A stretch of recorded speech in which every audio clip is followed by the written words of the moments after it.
За бүгдд нь эзний өдрийн мэнд хүргэе. За өнөөдөр бүгдээрээ эзний үгийг цааш нь Йосеф шиг даван туул гэдэг цорл номлолоо цааш нь үргэлжлүүлнэ. За цорл номлолын маань 5 дахь дугаар орж яана гэж ойлгож байна. Өмнө нь бүгдээрээ 4 дугаарыг хамтдаа үзсэн байгаа шүү дээ. За ингээ бүгдээрээ Эхлэл номын 40 дугаар бүлгээс уншъя. За би та бүхэнд Эхлэл номын 40 дугаар бүлгээс эзний үгийг чангаар дуудан уншиж өгье. Түүнээс хойно Египтийн хааны сүнч талхчин хоёр өөрсдийн эзэн Египтийн хаанд нүгэл үлджээ. Фараон өөрийнхөө хоёр албат ахлах сүнч, ахлах тахилт талхчин хоёрт уурлаж тэднийг хамгаалагчдын захирагчийн байшин доторх Йосефийн хоригдож байсан шоронд хийв.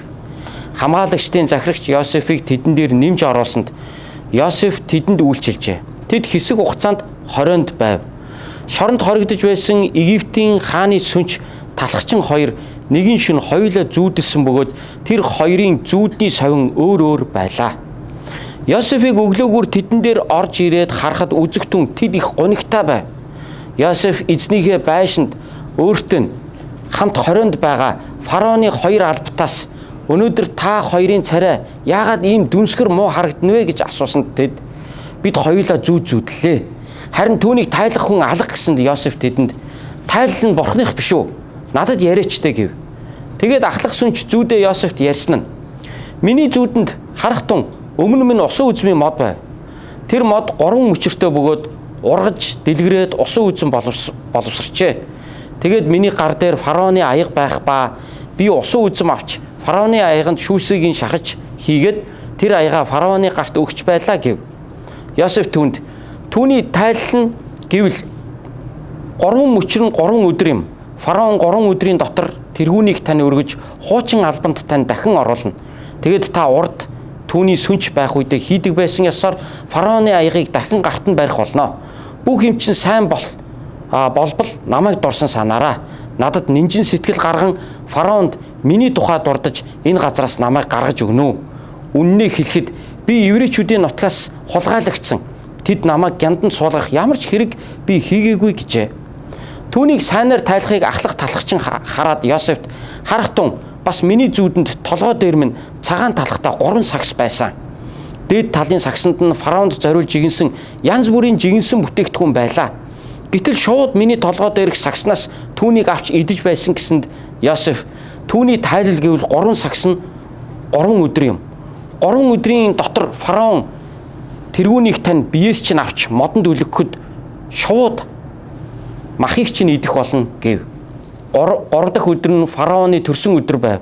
Фараон бүх зарц нартаа зориулсан найран дээр ахлах сүнч, ахлах талхчин хоёрынхаа толгойг зарц нарынхаа дунд дээш өргүүлв. Тэгээд тэр ахлах сүнчийг сүнчийн албанд дахин оруулав. Тэрээр фараоны гарт аягыг нь барьж өгчээ. Бас Йосефийн тэдэнд тайлсан ёсоор ахлах талхчныг дүүжилжээ. Харин ахлах сүнч Йосефийг эргэж саналгүй түүнийг мартав. Аамен. За би өнөөдөр эзний үгийг бусдад мартагдсан ч бурханд орхигдоогүй хоригдол гэдэг сэдвээр эзний үгийг та бүхэнтэй хуваалцъя. Бусдад мартагдсан ч бурханд орхигдоогүй хоригдол гэдэг сэдвээр эзний үгийг хуваалцъя. За Йосефийн түүх үргэлжилж байна. За өнгөрсөн энэний өмнөх 2-7 хоногийн өмнө бүгдээрээ Йосеф шиг даван туул цувралынхаа 4 дахь номлол дээр бол Йосеф гүтгэгдээд шоронд орсон тухай яриад дууссан байгаа шүү дээ. За одоо тэгээ шоронд цаашаа юу болж байна вэ гэдэг талаар цаашаа гарч байна. За ингээд Йосефийн шоронд орж ирэх үед тэр шоронд олон л хоригдол байсан байх. Гэхдээ тэр хоригдлуудын дотор нэг 2 онцгой хүн байсан. Тэр нь ямар 2 хүн байсан бэ гэхээр нэг нь хааны сүнч, ахлах сүнч буюу хааны уух, өдөр бүрийн ундаа дарс, цай буюу бүх төрлийн уух ямыг нь хянаж байдаг, хийж байдаг, тохируулж байдаг, тэнд нь хор байна уу, үгүй юу гэдгийг үргэлж шалгаж хаандаа өөрийн биеэр амсаад хаандаа барьж яадаг энэ чухал ажлыг хийдэг ахлах сүнч. За нөгөөх нь ахлах талхчин. Өөрөөр хэлбэл Египтийн хаан фараоны өдөр бүрийн иддэг гурилаар хийсэн, жигэнсэн бүх гурилан бүтээгдэхүүнийг нь хариуцдаг ийм 2 хүн байсан. Нэг нь бол ахлах сүнч, нөгөөх нь ахлах талхчин 2 байсан. За тэгээ энэ хоёрт Йосеф үйлчилсэн гэж энэ дэр гарч байгаа. Энэ хоёрт Йосеф бол үйлчилж байгаа. За тэгэхээр шоронд орсон биш бас боломжийн хүмүүстэй уулзч эхэлж байна л да. Амьдрал бас хитрхи доошо ороогүй шүү дээ бас тийм ээ. Нэг талаар эн чин аавын хайртай хүү байлаа, дараа нь зарч болоод худалдагдлаа. За айл дээрээ зарч олсон. Тэгтээ ажил нь бол амжилттай байсан. Тэр гэрийн даамал болсон. Тэгсэн чин гүтгэгдээд шоронд орлоо. Ер нь бол Йосеф ингээл доошлол яваад байгааг бол карьерийн хувьд бол ер нь ингээл доошлол яваад байгааг бол бид нар уншаад байгаа. Тэгтэл Йосеф бол хичнээн карьерийн хувьд доошлохдоо өөрийн буруугаас болж доошлоогүй шүү дээ. Өөрийн алдаанаас, өөрийн худалч, өөрөө мөнгө идж ууснаас болж, өөрийнхөө завхаарлаас болж доошлоогүй. Дандаа яг уу бусдын түүнийг одоо хохироосон шодрог бус одоо хандлагын улмаас Йосеф бол ер нь бол ингээ хохироо яваад байгаа. За ингээд эцэст нь шоронд орлоо. Шоронд ороод ирсэн чинь тэнд нэг хоригдлуудын дунд хоёр онцгой хоригдл байсан. Тэр нэг нь ахлах сүнж, нэг нь ахлах талхчин хааны. За ингээд энэ хоёр хүнд Йосеф үйлчилсэн гэж түрүүн бид нар хамтдаа уншсан. Энэ хоёр хүнд үйлчилсэн. Тийм ээ. Тэгэхээр хаа байгаа газараа хүнд ер нь чин сэтгэлээсээ үйлчлэнэ гэдэг чинь хожим бас их үе таалга нэгдэхийн одоо шинж болдог тийм ээ. Тэр хүн ирээдүйд хинч байж болно. Би хинч болж болно, ба хинч болохгүй ч байж болно. Миний эргэн тойронд байгаа хүмүүсийн зарим нь хинч биш байж болно. Гэхдээ би эргэн тойронд байгаа хүмүүсээ хоригдл гэж гололгүй тэдэнд чин сэтгэлээсээ үйлчилж яхад бурхан хожим тэр хүмүүсээр дамжуулаад надад гайхамшигтай үе таалгыг нээж өгдгөө гэдгийн нэг тод үлгэр жишээ, нэг тод түүх бол энэ одоо Эхлэл номын 40-р бүлэг болж гарч ирж байна л да. Би Дэлхийн зоолын улсын байгууллагад өмнө ажиллаж байсан гэж та нарт ярьжсэн тийм ээ. За тэрний өмнө болохоор би Эхлэл Asian Outreach Mongolia гэдэг бас нэг христчин төрийн бас байгууллага. За ерөн хөгжлийн хөтөлбөр хэрэгжүүлдэг, төсөл хэрэгжүүлдэг. За дээр нь одоо Монголын сайн мэдээний төлөө христийн сүмж хоолгонуудыг дэмждэг, дагалдагч бэлтгэдэг, удирдагч бэлтгэдэг, ийм сургалт хийдэг бас ийм байгууллагт эхнэр битээр хоёулаа хамт ажиллаж исэн. Тэгээ тэнд ажиллаж хахад Алекс гэдэг нэг Шинзланд найзтай болсон.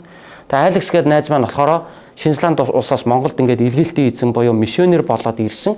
Хинтэд нэг хэдэн жил амьдраад буцаад Улаанбаатарт ирээд тэгээ Эхлэл байгууллагын нэг офс дотор бид нар хамтдаа ажилладаг гэсэн. Тэгээ Алекс битээр болохоор түүх одоо ярих дуртай, хоёулаа кино сонирхдаг, хоёулаа ийм нэг юм жижигхэн баатруудаар шоу хайж ингэж тоглодог нэг юм барууныхны нэг юм тоглоом байдیں۔ Монголд энэ тоглоом ер нь байдаггүй. Тэгээ нэг юм энчээр ингээд нүүж мүүгээд ийм стратегийн тоглоом байхгүй. Ийм юм тоглох дуртай гэдэг. Бид хоёр их сайхан найзууд болсон. Гэтэ ирээдүйд би Алексыг хэн нэгэн болно гэж юусоо бодоагүй штэ. Тэгээд Алекс маань Монголд хэдэн жил ажиллаж амьдарч байгаа л Непал руу яваад гисэн. Непал руу одоо Непалийн дэлхийн зөнгийн нэг ажилтан болоод Непал руу яваад гисэн. За ингээд 4 жил өнгөрсөн. Тэгээд тэндээсээ энэтхэг явсан байсан. Энэтхэг тэр үед цунами болсон. Нөгөө тэр жил болдог энэтхэгийн нөгөө алдартай цунамигийн үеэр энэтхэг цунами дээр ажилласан. За ингээд энэ хооронд нь би Монголдо пастрынхаа үйлчлэг хийгээл ажиллаа хийгээл тэгэл одоо хайртай найзаасаа салцсан хаяа нэг найзгаа дурсан сананаа би чинь Алекс дээр гөөмөн сайхан найзууд байж илээ энэ төр гэл бас бодноо. Тэгээд би Эхлэл байгууллагаасаа дараа нь эхнэр үеээр гарсан. За тэгээд дагалдагч бэлтгэх сургуульд вакуумж болсон сургуульд нэг 6 сар явж ирсэн. За тэрний дараа дахиад ажил олох хэрэгтэй байсан. За тэр үед Дэлхийн зоолын улсын байгууллагын нэг төсөл дээр би ажилд орсон. За ингээд ажилд ороод байж исэн чинь 4 жилийн дараа нөгөө Алекс маань Дэлхийн зам байгууллагын сойрон төлөөлөгч буюу том дарга нь болоод ороод ирд юм да. Гэхдээ юм бас тийм юм байдгаа гэж. Тэгээ Алекс орж ирээд намайг Дэлхийн зөнд ажиллаж байгааг хараад бид хоёр бинийгээ хараад бүр өстө хоёулаа шоконд ороод тэрвэрлдээд уулзаад тэгээд ажилдаа ороод Алекс удаагүй. Би тэгээд Дэлхийн зөнгөөс ер нь гарыг гэж бодож байсан. Яа тэр цалин амьдралд хүрэхгүйсэн. Тэгэхээр ер нь Дэлхийн зөндөө хагас цагаар ажиллаад өөр ажлыг бас нэг хагас цагаар хийгээд ингээд нийлүүлээд хийвэл арай дээр болох юм шиг тухайн үедээ бодогдоод тэгээ ер нь гарыг даа гэсэн юм бодолтой болцсон байсан. Тэгээ Алекс ажлаа аваад манай дарга болоод ороод ирж байгаа шүү дээ. Найз маань. Тэгээд Алекс ажлаа аваад нэг сарын дараа надтай уулзаа. За төгөө хоёлаа хоол идэ. Өдрийн хоол чи завтай байж та хоёлаа ийшээ гарч хоол идэ. Тэгээд дарга намайг дагуулад одоо дарга болцсон нөгөөг чинь Дэлхийн зүүн чинь 800 гаруй ажилчинтай том байгууллага байхгүй юу? 30 хэдэн салбартай Монгол даяар бол тухайд 2000-ад оны үед асар их хэмжээний хөрөнгө оруулалт хийжсэн, маш олон төсөл хөтөлбөрүүдийг хийжсэн ийм том байгууллага. Тэгэхээр ерөөсөө манай байгууллага хүн болгон л Алексыг ерөөсөө манай шин дарга шин захирал гэж бүгд ингэсэн. Би болохоор миний найзтайгаа дотроо бол бодоод байгаа. Гэхдээ би бусдын нүдэн дээр бол даргаал хийн штэ мэдээж. За дарга намайг хоол идэгээд дуудлаа. Тэгээ би тэр өдрийн хоол идсэн. Тэгсэн чинь дарга за цаашдаа яах гэж чинь төгий гэд асууж байна. би ч та гардын билүү. Цалин ер нь амьдрал жоох хүрдэггүй. Би ер нь хагасгаар ажилтсан билүү гэсэн чинь тийм байхгүй. Би нэг хүрээд ирсэн чинь би чамайг энд байж гэнэ гэж юусоо ботсонгүй. Энэ бол бурхны таалал. Би чамтай хамтарч ажиллана. Би чамайг дэвшүүлээд өөр байр суурин дээр би чамайг тавина. Надад чам шиг пастор хүн энэ дэлхийн зөнгийн сүнслэг үйлчлэг хариуцсан пастор хүн надад хэрэгтэй байна. Чи чадна. Би чамайг аавна. Би тэр позишн дээр нь өмнө нь өрсөлдөгч явахдаа орё гэсэн чинь эмэгтэй хүн аавна гэдээ аваагүй байхгүй, эрэгтэй хүн аваагүй. Тэгээ би тэнд нь орж чадаагүй байсан байхгүй. Тэгээ юм гэдэг чинь сонин. Тэгээ хожим цаг хугацаа өнгөрсний дараа найз минь тэр байгууллаганд дарга болж орж ирээд тэгээ би чамайг мэднэ. Би өмнө нь Монголд байхдаа би чамтай ажиллаж ирсэн. Би танаас өмнө хамрагддаг байсан. Би чамайг ямар чин сэтгэлээрээ бурханд үйлчилж явдгийг мэднэ. Надад чам шиг хүмүүс хэрэгтэй байна. Тэгтээ бас өөр хүмүүс энэ позишн дээр мэдээж аплай хийн. Чи өрсөлдөн. Тэгээд өрсөлдөх зарчмаар шалгараад ороод ирнэ гэж би бол найдаж байна гэж хэлсэн. За ингээд надаас гадна өөр нэг эмэгтэй өрсөлдсөн тэр позишн дээр бит хоёр ярилцлаганд орсон. Хоёулантай маань манай хүний нөөцийнхэн сууж байгаад хоёулантай ярилцлага авсан. Тэгээ 100% намайг дэмжиж тэр позишн дээр маань авч мэдээж цалин маань нэмэгдэж миний нөхцөл байдал шал өөр болж өөр ажил хайх шаардлагагүй болж би тэнцтэй усандаа орсон загас шиг сэлж эхэлсэн байдаг юм аа. Тэгээ бурхан надаар дамжуулаад дэлхийн зоол улсын байгууллагт маш олон Есүс Христэд мэддэггүй, итгэдэггүй, маш олон ажилчдад сайн мэдээг хүргэх өргөн хүү таалга тэр үеэс нээгдэж маш одоо олон жил би тэр үеэс хойш Алекстайгаа хамтарч олон гайхалтай зүйлсүүдийг хийсэн. Тэгэхээр харж байна уу те? Би Алексыг дэлхийн зөнгийн захирал болоод ирнэ дээ гэж бодож найзлаагүй штэ. Би энэ хүн намайг хожим ажилд авна да гэж ашиг харж би найзлаагүй штэ. Энэ хүн эргээд надад нэг өдөр хэрэг болно доо гэж би одоо бялдагдаж би найзлаагүй штэ. Тэр хүн ирээдүйд хинж байх нь хамаагүй. Миний амьдрал ирээдүйд яах нь хамаагүй. Би зүгээр л тэр хүнтэй чин сэтгэлээсээ найзлсан эзний нэрээр би тэр хүнд үйлчилж өгч ирсэн. Тэгэхэд 4 жилийн дараа тэр хүн буцаад Монголд манай дарга болоод ирнэ. Энэ бурхны хувь зохиолоо гэдэг байхгүй. Тэгээд намайг тэр үед үнэхээр амьдралын маань хамгийн игзэгтэй үед орж ирээд миний амьдралд одоо чухал тэр шийдвэрлэх үйл явдал бол тухайн үед болж исэн. Энийг бол бурхан удирдах байгаа гэж би итгэж ирсэн. Тэгэхээр Йосефийн хувьд бол хэдийгээр ингээд шоронгийн хоригд болоод шоронд ороод ингээд айлын менежер те том баян айлын менежер байлаа штэ энэ чинь бүх бизнесийг явуулж идэг. Энэ даамал маань шоронд орно гэдэг бол доошоо орж байгаа. Гэхдээ бүр илүү чухал хүмүүстэй тэнд холбогдож байгаа. Тэр нь юу вэ гэхээр бүр хааны гар дор үйлчилж исэн 2-2 хүнтэй танилцах боломж Йосефт олдсон. Ингээд Йосеф бол энэ хоёрыг нэгэн цагт шоронгоос гарангуудаа өөрт нь эргээд тус болно энэ гэж бодоогүй штэ. Ийм зүүдлээгүй багт нь Йосеф бол тэдэрт яаж исэн? Чин сэтгэлээсээ Йосеф тэдэнд үйлчилж исэн. Түрүүн бид нар хамт уншсан штэ.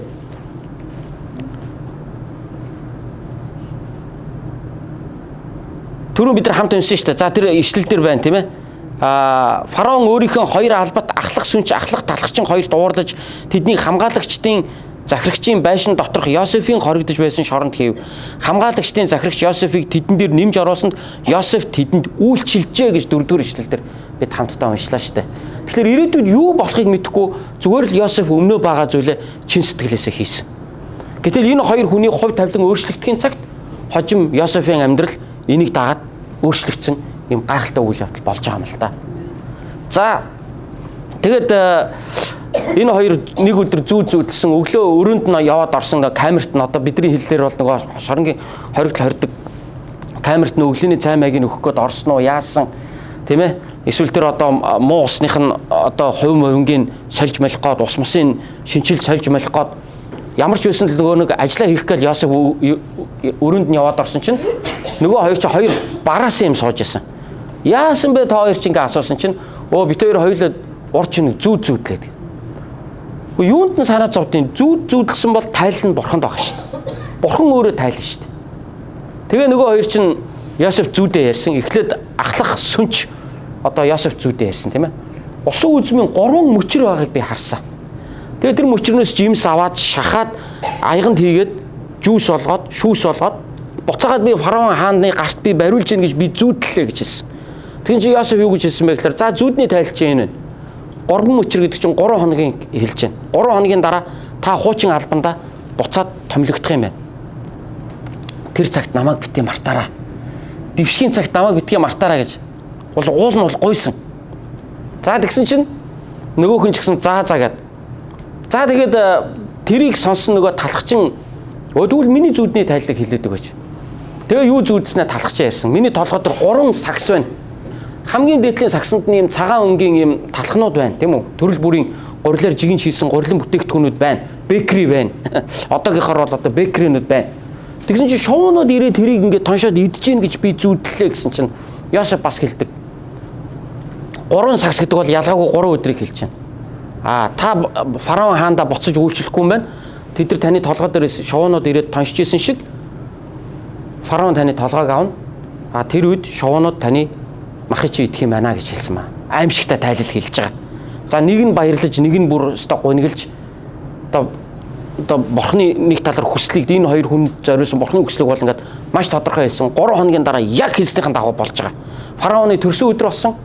Ахлах сүнч, ахлах талхчин хоёроо шоронгоос дуудаж гаргаж ирээд сүнчийгөө хуучин ажилтан томилоод буцаагаад ахлах сүнч болгоод өөртөө үйлчлүүлээд харин талхчингаа шийдгээд цаазаар аваад дүүжилсэн. Ингээд дүүжлэгдээд байж хат нь шуунууд ирээд түүний махыг тоншиж идснээр Йосефийн одоо тайлал яг биелсэн байдаг. Тэгэхээр зүудний тайлал бол бурхнаас байдаг. Бурхан хуучин гэрэн дээр өөрийнхөө хүмүүстэй зүүдээр дамжуулан маш их ярьдаг байсан. За өнөөдөр бол бидэрт Библи байна. Библиэр дамжуулан бурхан үндсэндээ бидэнтэй ярьдаг. Есүс Христээр дамжуулан ярьдаг. Есүс Христийн амьдрал бол бурханы үг. Есүс Христ бол Библиэлд бичигдэж үлдсэн учраас бид Библиэр дамжуулан бурханы үгийг авдаг. Гэхдээ онцгой тохиолдолд бурхан өнөөдөр ч гэсэн бидний амьдралд бас тодорхой зүүдээр дамжуулан үгээ хэлж ярих тохиолдол олонтоо байдаг. За миний хувьд ч гэсэн зүүд маань биелжсэн тохиолдол зөндөө байсан. Хэд хэдэн удаа байсан. Тэгээ би хожим юу гэж ойлгос тэр зүүд биелэхийн цагт тэр бурхны хүсэл байж дээ гэж би бодож исэн. Тий. Манай цуглааныхан нэг шоронгийн ийм одоо коридорт хонголт ингээд хонглоодын ийм олон хонглын уулзар дээр манай цуглааныхан цуглаад дунд нь манай пасторын хайрцаган дээр гараад зогссон номлож гин гэж би зүудэлж исэн. Тэгээ би хамгийн тэр ард нь захтан зогсож байна. Тэгээ пастор номж дуусаад тийм учраас бүгдээрээ явцгаая гэж хэлж байгаа. Тэр үг л надад ойлгогдсон. Тэгээд манай цуглааныхан бүгдээрээ тарж мотроод шоронгийн хонглуудаар ингээд хэсгээр ороод явхад би ганцаараа нэг одоо хонглоор гүгээд тэнд байсан юм саралчин төмөр одоо шоронгийн өрөөний хаалга болгоныг очиж онгоолгоод дотор байгаа хүмүүст та нар эрхчлөөтэй болсон гэж хэлээд гүйж ийн гэж би зүудэлж ирсэн. Тэр үеэс хойш 90-ад оны үед байсан манай тэр цуглаанаас маш олон авралын зар тараагч илгээлтийн эзэд төрөн гарч, пасторууд төрөн гарч, өөрсдийнхөө замаар дуудлагын дагуу ийшээ тийшээ явж олон чуулгануудыг байгуулж эзний ажлуудыг хийж би ч гэсэн өөрийнхөө одоо бурханы надад өгсөн тэрл замаар өнөөдрийг хүртэл явж тийм ээ гим нүглийн хорионд байгаа олон хүмүүст эзэн Есүс Христийн сайн мэдээний үннийг хаа сайгүй Монгол даяар тунхаглаж явсаар өнөөдөр энэ дэлхийн хязгаарт ирчээд бас зогсож штэ та бүгдтэйгээ энэ яриаг. Тэгэхээр энэ зүүд маань ингэж биелж исэн. Гэх мэтчлэн ингээ ярих юм бол олон ийм зүүдүүдийг бас нэг ах маань бас тэгж хэлж исэн. Би Джон Тин гэдэг нэг Австралийн нэг багштайгаа ийм хадны ийм хавцлын дэргэд далайн ирэг дээр хадны хавцлын дэргэд зогсоод далайн ингээ хөөсөрсөн давлгаа тэр хадны одоо ингээ хавцлыг цогч яана гэж би зүүдэлж исэн. Би тэрнээс хэдэн жилийн дараа би яг Австралид би оюутан болж очиод Библийн сургуулийн оюутан болоод Джон Тим багш үгээр нэг өдөр далайн ирэг дээр очиход яг тэгээ зогсож байгааг яг нөгөө далайн давлгаа ингээд илгэн хадыг ингээд цогч байгааг хараад миний зүүд биелж байгааг би мэдэрч ирсэн. Гэж ингэж суулцж ирсэн. Тэгэхээр яг би ингээд зүүд болгоны араас хөөцөлтөөдэй гэж байгаа юм биш. Зүүд болгоно манаатай гэж байгаа юм биш. Зүүд болгон бурхны хүсэл байдаг гэж бас хэлэх гэж байгаа юм биш. Бид өөрөөсөө өөрийнхөө сэтгэл зүй далд ухамсараас аваад янз янзын зүүдэлдэг. Хит их хүсэх үедээ ямарваа нэгэн зүйлийг зүүдэлдэг. Хит их нэг юмнаас айсан үедээ тэр нь биелээд байгаа юм шиг зүүдлэх тохиолдол байдаг. Энэ бидний сэтгэл зүйтэй их ихтэй холбоотой байдаг. Гэхдээ онцгой тохиолдолд бурхан маш тодорхой зүүдийг өгөөд тэр зүүдээр дамжуулан бурханы хүсэл дараа нь бидний амьдралд биелж байгаа тохиолдол бол илэрж идэг. Яагаад гэвэл шинэ гэрээний Үйлсийн 2 дугаар бүлэг дээр хожимын өдрүүдэд би өөрийнхөө ир юм болоод дээр сүнсээ сутгах болно. Миний хөвгүүд өгтөд яана гэсэн. Зүүдлэн, тэд иш үзүүлнэ. Өвгөд хөгштөн, юу гэлээ? Зүүдлэн. Залуучууд нь үзэгдэл үзэн. Миний болоод иш үзүүлэх болно гэж хэлсэн байдаг штэ. Тэгэхээр ариун сүнс бидэн дээр ирэх үед ариун сүнс зүүдэр ч гэсэн дамжуулан ярьдаг юм а гэж. За тэгэхээр өнөөдөр энэ Эхлэл номын 40-р бүлгийн одоо гол тайлбар бол энэ зүүдний тухайда бас биш юм аа. Хамгийн гол нь Бурхан өөрийнхөө хүнийг удирддаг. Хэн нэгэн хүнд хүн мартагдаж орхигдож болно. Тэгвэл Бурхан өөрийнхөө төлөвлөгөөний дотор өөрийнхөө хүнийг бол хизээж орхихгүй маа гэдгийг энэ 40-р бүлэг бидэнд хэлж байгаа. Тэрээс энэ 40-р бүлэг бол нэг юм зүүд ирж хаагаад гүгээд ах тухай бидэнд заагаагүй. А зүүдний тухай хэлэх нь энэ 40-р бүлгийн хамгийн гол одоо мессеж бол биш. Бурхан бидний амьдралыг удирдах байдаг юм шүү гэдгийг илчлэн харуулах нь энэ 40-р бүлгийн гол зорилго мөн. За яагаад гэсэн чинь зүүд нь биелсэн, нөгөө хоёр хүний зүүд биелээ, нэг нь үхээд нэг нь хуучин албандаа одоо тохоон томилогдсон. Тэнгүүтээ нөгөө найз яасан бэ? Хамгийн сүүлийн 23 дугаар ишлэгийг уншия 40-р бүлгийнхаа. Харин ахлах сүнж Йосефийг эргэж саналгүй түүнийг мартав. Йосеф оолны хэлсэн штэ. Тийм ээ, юу гэж хэллээ?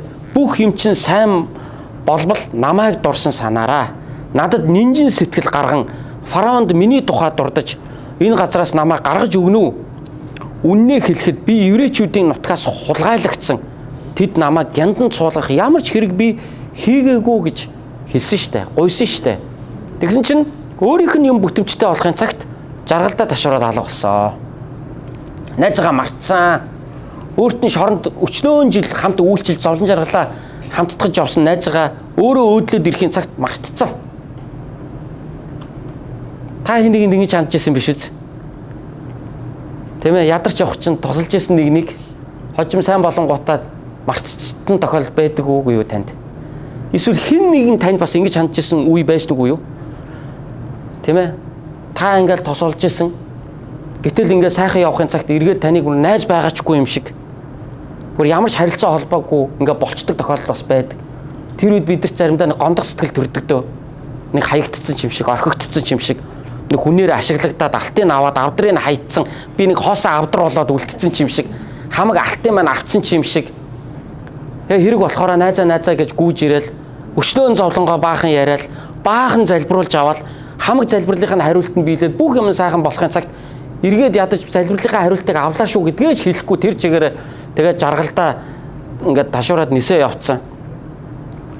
Хэцүү цагт хурж ирээд хамаг зовлонгоо яриад тэгээд тусламж аваад янз янзын зовлон юмнуудаа ингээд шийдүүлэл дэмжлэг тусламж авч ирсэн ийм хүмүүс маань хожим найзгаа эргэж харах ч нүргүү болцсон явж ирсэн ийм тохиолдлууд бас байдаг баг. Тэгээ энэ бас заримдаа энэ сошиал онлайн гэдэг юм бас нэмэр болчих юм аа. Тийм ээ. Нэг мессеж өчтдөг, нөгөөхийн синдчдэг, тэгсэн мөртлөө хариулдагчгүй. Тэгээ нэг тоогдохгүй байгаа ч юм шиг мэдрэмжтэй. Хаягдцсан, орхигдцсан ч мэдрэмжтэй. Тийм ээ. Гэтэл нөгөөхийн зүгээр завгүй байдаг ч юм уу? Эсвэл одоо яадаг ч юм, эсвэл олон мессежийн донд хараагүй байдаг ч юм уу? Эсвэл мартчихдаг ч юм уу? Эсвэл заавал муу юм санаагүй ч гэсэн хүн зүгээр л мартчихдаг тохиолдол байдаг. Тийм ээ. Заавал тэр мартцсан хүмүүсийг буруудах гэдэг гол нь биш. Хүн зүгээр л мартчихдаг үе бас байдаг. Яа тэгвэл уулзахгүй биеэрээ ингээд нүүрээ хараад өдөр тутамдаа ойр ойрхон уулзалтахгүй учраас аажимдаа харилцаа хөндөрдөг. Хинч байсан. Яг ингэдэг. Тэгээ аажимдаа харилцаа хөндөрөөд ирэхин цагт яах вэ? Ингээд нэг тийм найз байж байгаа найз биш болцсон юм шиг. Нэг юм тоохоо болцсон юм шиг. Одоо би тэр хүнтэй хэрэггүй болцсон юм шиг. Тэр хүн надад одоо хамаагүй ч болцсон юм шиг. Нэг ийм ингээд ийм мэдрэмжүүдийн дондор бид нар явдаг тийм биз дээ. Тэгээ Йосеф ч гэсэн ийм мэдрэмжийг тухайн үед сошиал одоо нэтворк хөгжөөгүй ч гэсэн Йосеф ч гэсэн ийм одоо мэдрэмжийг бол авч л байсан баг. Яагаад гэсэн найз нь түүнийг гарангуутаа өөрийнх нь амьдрал дээшлээд бүх юм сайн сайхан шийдэгдэхин цагт найзгаа шоронд хамт зовж явсан найзгаа өөрт нь чин сэтгэлээсээ үйлчилж явсан найзгаа мартчихж байгаа байхгүй. 41 бүлгийн 1-р ишлэг унш та. 41 бүлгийн 1-р ишлэг би уншиж байгаа. Бүтэн 2 жилийн дараа фараон нэгэн зүүдлв гэд 41 бүлгийнх нь 1-р ишлэл гарч байна. Нөгөө найз чинь шоронгоос гараад хуучин ажилдаа дэвшээд хуучин төшмөл болоод бүтэн 2 жил найзгаа мартсан байж тээ. 2 жил Йосеф тэрнээс хойш дахин шорондоо амьдарсан. Дахин өөрийнхөө одоо тэр нөхцөл дотор Йосеф үргэлжлүүлэн 2 жил ажилласан байгаа.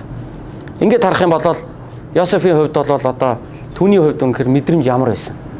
Тэгвэл би өнөөдөр та нарт нэг чухал зүйлийг хэлмээр байна. Йосеф бол бусдад мартагдсан ч Бурханд орхигдоогүй нэгэн байсан юм аа. Бусад хүн Йосефийг мартаад хайсан ч гэсэн Бурхан түүнийг орхиогүй маа гэдгийг би хэлмээр байна. Тэгэхээр би өнөөдөр та нарт бас нэг зүйлийг хэлмээр байна. Тийм ээ? Хин нэгэн хүний танд хандах хандлагаас болж өөрийн үнэлэмжийг бити тодорхойл. Хин нэгэн хүний танд ингээд хандж байгаа хандлагаас болж өөрийгөө үн цэнтэй, үн цэнгүү, жухал хүн, жухал биш хүн гэж бити мэдэр. Бурханы хувьд та бол үн цэнтэй хүн юм а гэдгээ санаж бай. Хүн таныг мартаж болно. Хүн таныг тусыг огоорч болно. Та хин нэг нь хэрэггүй болсон байж болно. Бурханд хэрэгтэй хүн шүү та.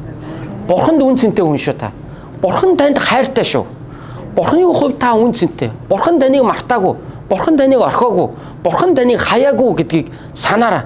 Тийм учраас хүний танд хандах хандлага дээр өөрийн итгэл найдрыг тавих биш, харин Бурханы таныг хайрладаг хайран дээр итгэл найдраа тавьж сурах ёстой.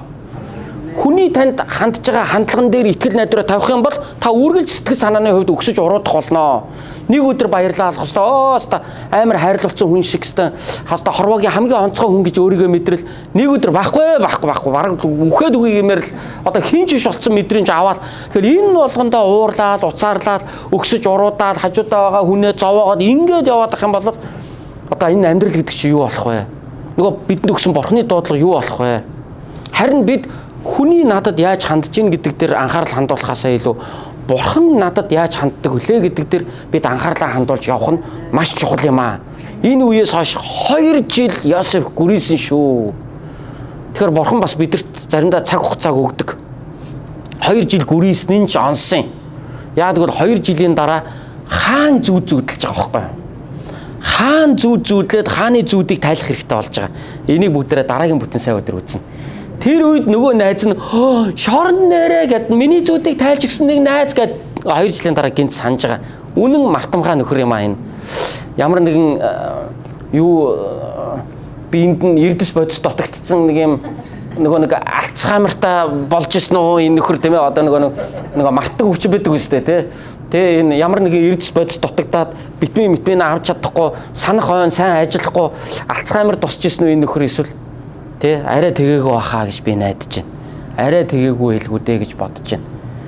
Тэгээ 2 жил нэг талаар хүлээсэн ч болсон. Хэрвээ энэ найз нь санаад фараонд хэлээд Йосефийг шоронгоос чөлөөсөн бол Йосеф гарч ирээл годомжин за юу хийх вэ гэж явж явах байсан тий. За одоо хайчих вэ, дутаг буцах уу, ажилд орох уу гэж явж явах байсан. Харин 2 жил хүлээснээрээ хааны зүүдийг тайлах шаардлагатай болоод нэг мөсөн хааны өмнө очиж байгаа байхгүй юу. За тэр үеэс эхлээд Йосефийн амьдралын одоо нөгөө эргэлтийн цэг тэндээс эхэлж байгаа. Яг тэндээс эхэлж байгаа. За өнөөдөр хүртэл бүгд Йосефийг ингээд карьерийн хувьд ер нь доошлоод байгааг л эр хүн долоод ордож гэдгийг л одоо үзээ яваад байгаа шүү дээ, тийм ээ.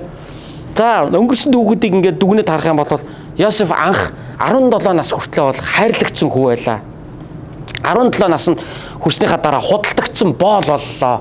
Ахнар нь түүнийг худалдаад явуулсан. За боол болоод амьдралаа бол бас босгосон, сайн ажилласан. Эзэн нь түүнд итгэсэн, найдсан. Тэгсэн чинь эзнийх нь ихнэр түүнийг гүтгсэн. За ингээд гүтгэгдсэн зарцуулж хувирсан. За ингээд гүтгэгдсэн зарцуулж шоронд ороод шоронд чин сэтгэлээсээ итгэмжтэйгээр үйлчилсэн. Тэгтэл мартагдсан анд болж хувирлаа. Ингээд Йосефийн амьдралыг харахаар хайрлагдсан хүү, худалдагдсан боол, гүтгэгдсэн зарц, мартагдсан анд гэдэг ийм дөрвөн мөрт одоо надад орж ирж байгаа байхгүй юу? Таны амьдралыг юу гэж дүгнэхээр вэ? Хайрлагдсан охин, заримдаа хин нэгэнд мартагдсан анд нь, заримдаа гүтгэгдэжсэн. Гэхдээ бас заримдаа амжилттай байсан, тийм ээ? Яг адилхан те бидний хувьд. Яг бид өөрсдийнхөө амьдралыг ингээд Йосефийн амьдралтай харьцуулаад дүгнэх юм бол яг л адилхан ийм юм болж байгаа, тийм ээ? Яг үүнтэй адилхан заримдаа хүмүүс бас Бурханыг мартдаг. Яг хэрэг болохоор Есүсээ гэж залбирдаг. Тэгээд юм шийдэгдээд амьдрал нь жигдрээд хэрэг болохгүй болсон үедээ Есүсийг мартчихдаг. Хэрэг болсон үедээ нэг ламдуулдагтайгаа адилхан нэг Есүсийгээ сандаг. Хэрэг болохгүй үедээ Есүсийг амьдралынхаа 2 дугаар игнэнд авчиж тавьчихдаг. Бусад бүх юмаа 1-дүгээр тавина. Цуглаанаа, Библи уншихаа, залбирлаа, эзэнд үйлчлэхээ бүх юмыг 2 дугаар тавина. Энэ юмнуудаа 2 дугаар тавиад бусад өөрийнхөө бүх юмыг 1-дүгээр тавина.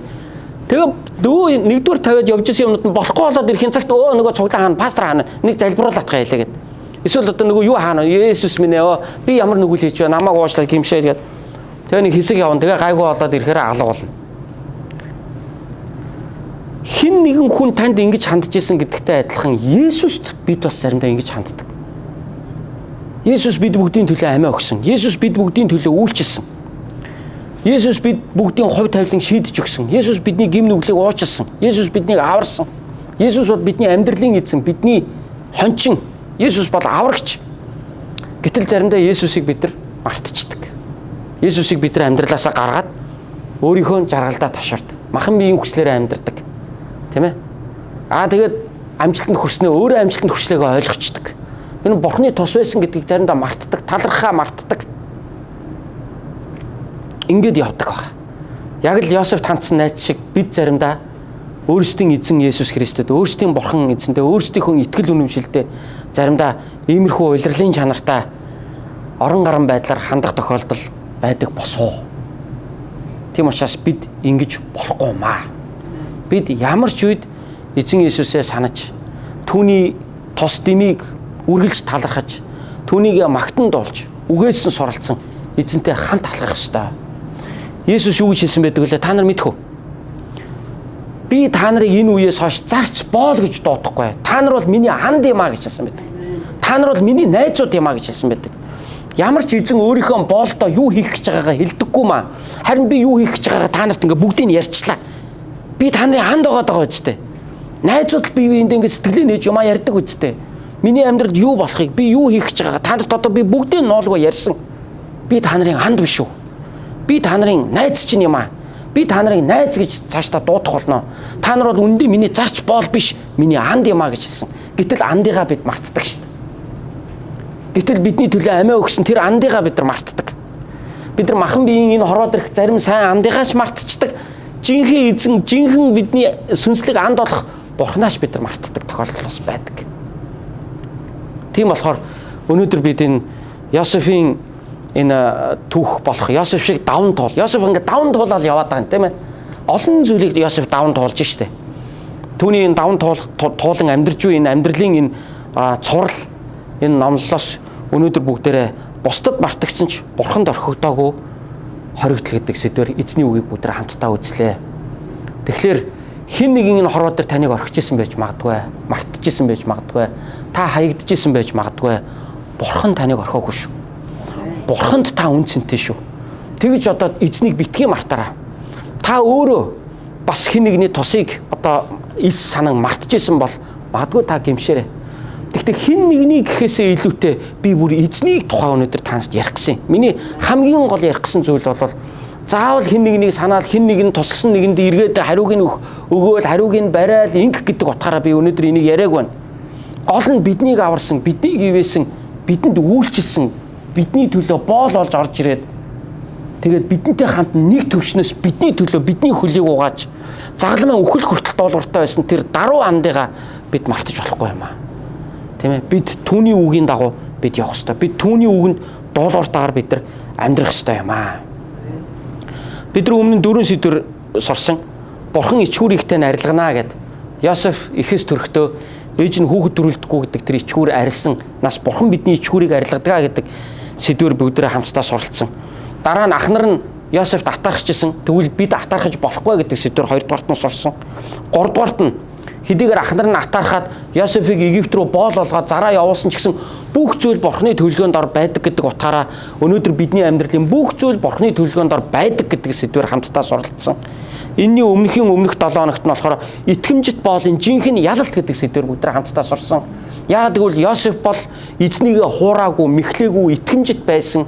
Гэхдээ тэрнийхээ төлөө тэр гүтгэгдсэн. Гэхдээ жинхэнэ ялалт нь бол Йосеф байсан. Нэг талаар тэр эмэгтэй Йосефийг чадаад, хорлоод, хохироогоод тэр эмэгтэй хожиж байгаа юм шиг боловч үнэн хэрэгтээ тэр эмэгтэй бол 100% ялагдсан. Харин хохирж байгаа юм шиг боловч үнэн хэрэгтээ жинхэнэ ялагч нь бол Бурхныхаа өмнө Йосеф байсан юм а гэж бүгдээ 2-7 хоногийн өмнөх бүтэн сайнны сургаал дээр хамтдаа сурсан. Тэгвэл өнөөдөр Йосефийн амьдралаас 5 дахь чухал сэдвээ хамтдаа сурлаа. Бусдад мартагдсан ч Бурханд орхигдоогүй хоригдл гэдгээр хамтдаа сурлаа. Бусад хүн таныг мартсан ч Бурхан таныг орхиогүй шүү. Хүү чинь, тийм ээ?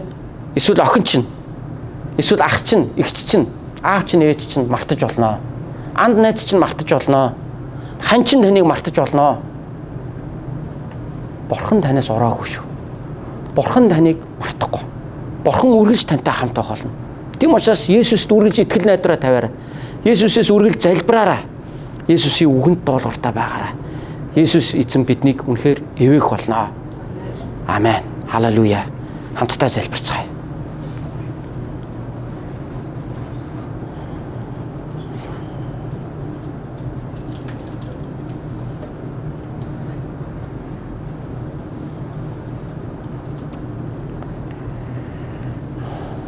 Йосефийн амьдралаар дамжуулан биднийг 7 хоног бүр ятгаж байгаа эзэн минь тандаа баярлалаа. Йосефийн дүр төрхөөс Есүс таны нэгүслийг бид олж харж байгаадаа талархаж байна. Йосефийн туулан гарсан амьдрал, түүний өвдөлт, түүний шаналл, түүний итгэлийн тэмцэл, танаар ивээгцэн ивэл бүхэн минь Есүс таны загалмайн нэгүслийг өнөөдөр бидэрт тодотхон харуулж өгдөгт тандаа талархлаа. Ямар ч үед биднийг орхидгүй, ямар ч үед бидэнтэй хамт байдаг Есүс танд баярлалаа. Бид өөрсдийн үн цэнийг хүн надад яаж хандах дээр биш, харин Бурхан Аав таны хайран дээр, эзэн Есүс таны үнэн сэтгэл дээр бид тавих болно.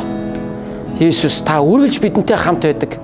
Та биднийг өөд өгсөн ч, доош уруутсан ч, та өөрийнхөө зарцтай, өөрийнхөө хайрлсан нэгэнтэйгээ та хамт байдаг. Тандаа маш их баярлалаа Есүсээ. Та биднийг ариун сүнсээрээ дүүргээч. Яг өнөөдөр хэн нэг нь мартагдсан, орхигдсон мэдрэмжтэй явж байгаа бол та яг одоо биднийг чөлөөлөөч Есүсийн нэрээр. Ариун сүнс биднийг тайвшруулаач та яг одоо. Биднийг та ангаагаач, эдгээгээч эзэн минь. Эзэн минь Йосефийг мартсан тэр найз нь ч гэсэн үнэндээ таны төлөвлөгөөнд дотор мартсан байсан. Яг цаг нь болоход зөв цагтаа тэр Йосефийг дахиж сансан байдаг. Тийм учраас бид хэн нэгэн хүнд гомдохгүй. Цаг нь болоход эзэн минь бидэнд хандах хүмүүс нь хандах болно. Цаг нь болоход таны ажлууд хийгдэх болно. Өнөөдөр ч таны ажлууд хийгдэж байгаа. Тийм учраас эзэн бид хэн нэгэнд буруу өгмөөргүй байна. Хэн нэг нь намайг тоосонгүй, намайг орхисонгүй, надад санаа тавьсангүй гэж бид хэн нэгэнд гомдохгүй. Эзэн минь цаг нь болоход та санах ёстой хүнд нь та өөрийнхөө агуу ажил үйлсийг та сануулах болно. Та цаг нь болоход бодох ёстой хүнд нь бодох зүйлийг нь та бодуулах болно. Цаг нь болоход та ухаарах ёстой хүнд ухаарах зүйлийг нь та ухааруулдаг билээ. Эзэн минь тандаа баярлалаа. Харин тэр хүртэл бид Йосеф шиг даруугаар таны өмнө итгэмжтэй байж таны замаар загалмайгаа өөрөн таныг дагахад минь туслаач. Тандаа талархан аврагч эзэн Есүс Христийн нэрээр залбирanгуй ярьлаа. Аамен.